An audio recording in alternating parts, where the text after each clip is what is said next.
আপনাদেরকে একটু দেখানোর চেষ্টা করি। কি অবস্থা আপনার? আলহামদুলিল্লাহ, তোমাদের দোয়া আল্লাহর রহমতে এখন একটু ভালো লাগতেছে। এখন আপনি কি জানেন আপনার জন্য যে হচ্ছে আমরা 35 লক্ষ টাকা ফান্ডিং করতে পারছি?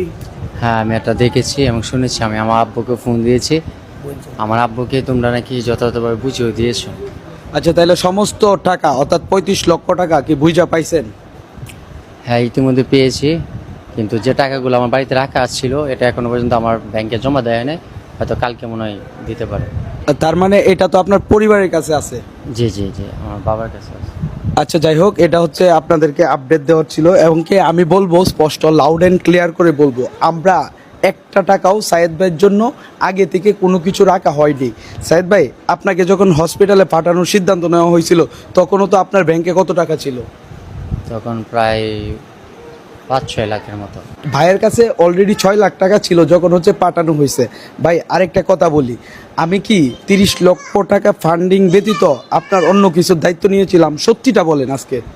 না না, শুধুমাত্র 30 লক্ষ টাকা ফান্ডিংয়ের দায়িত্ব নিয়েছিলাম, অন্যথায় চিকিৎসা করার এবং কি তার পাসপোর্ট করার দায়িত্ব কিন্তু আমি নেইনি। এবং কি তার নিজের মুখে শুনেন এই কথাগুলো।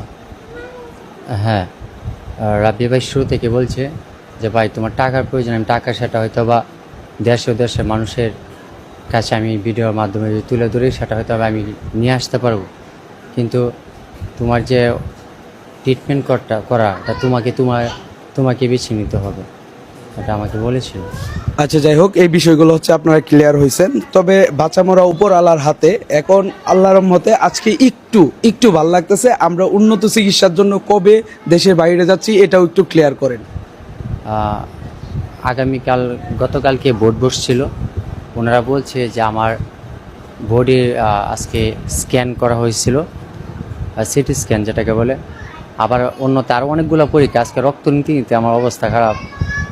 মানে ওনারা বলছে যে আমাকে পরিপূর্ণভাবে প্রস্তুত করে তারপর বাইরে পাঠাবে। তো এটার জন্য হয়তো বা 2-3 দিন সময় লাগতে পারে, আমাকে ডক্টর বলেছেন। এখন ভাই, যারা দূর থেকে মন্তব্য করতেছে অথবা রাব্বিকে এটা সেটা বলতেছে, এদের মানে এগেনস্টে কি বলবেন? এখন তো আপনার জন্য ভাই আমি উপকার করতে যে আমি বিপদে পড়ছি, এই বিষয়গুলো আপনি কি বলবেন একটু বলেন।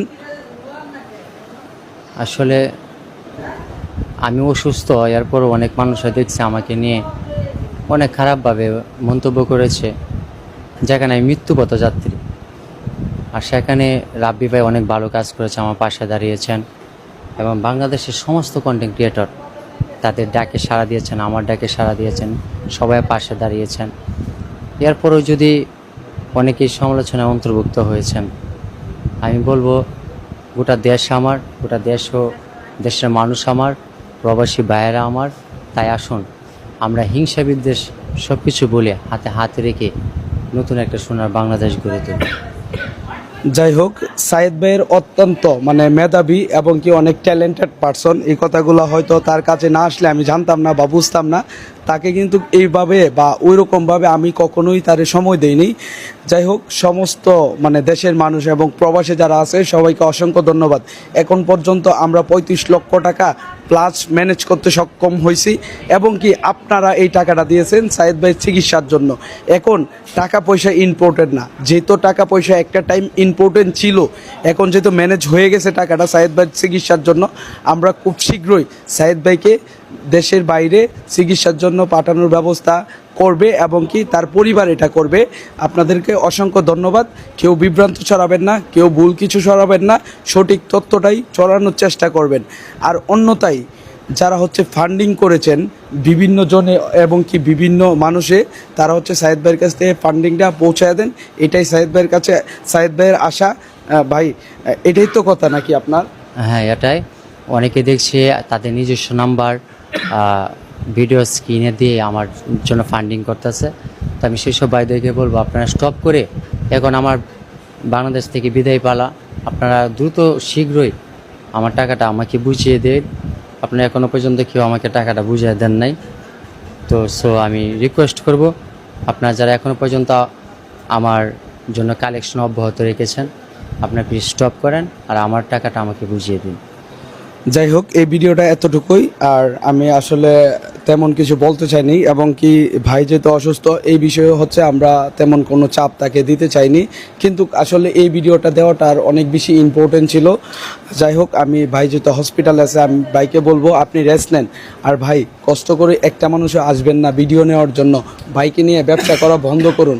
ভাই এখন মৃত্যু পথযাত্রী, আল্লাহ যদি সহায় হয়, 3টা বাচ্চা যদি বাবা ডাক শোনার মতো আল্লাহ যদি ক্ষমতা রাখে, তাহলে হয়তো তিনি বেঁচে থাকবেন, এবং কি সায়েদ ভাই ফিরবে আমাদের কাছে, এবং কি সে ভালো ভালো কাজ আপনাদেরকে উপহার দিবে, এমন রুগীকে সে হচ্ছে চেষ্টা করবে পাশে থাকার জন্য।